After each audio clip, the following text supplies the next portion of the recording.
Still on a high following the success of his hit song Blessing, Renroy Auguste, whose sobriquet is Blaka, is committed to championing groovy music in Grenada and abroad. With a career spanning over a decade, he is known for hits such as $3 Bread, Whole Day We Jammin', and more recently Blessing. Released for 2024, Blessing's popularity continued to grow even after Spice Mass ended, culminating in the capture of the 2025 Ultimate Soca Champion title in Trinidad and Tobago, where Auguste grew up.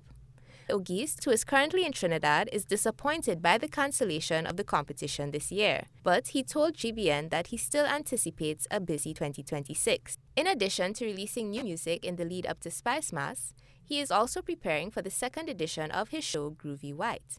The event provides a much-needed platform for performers in the groovy subgenre, who, he says, often have fewer opportunities to perform due to the dominance of power soca and jab-inspired music.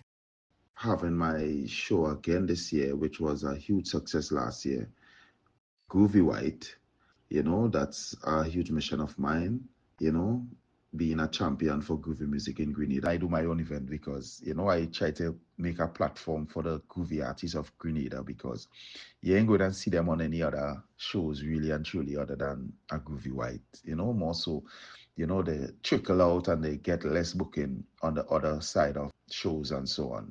But hopefully things change this year and it's more inclusive for the groovy artists, that we could get a spot in the shows and festival. But until then, Groovy White it is, and I'm looking forward to that. As part of his mission to uplift groovy soca, Auguste also plans to relaunch his Youth in Groovy Passion project this year. With more support from sponsors, he hopes the initiative will be a success. Definitely trying to really head on back into my Youth in Groovy initiative, where I get the youths involved in the groovy side of our culture.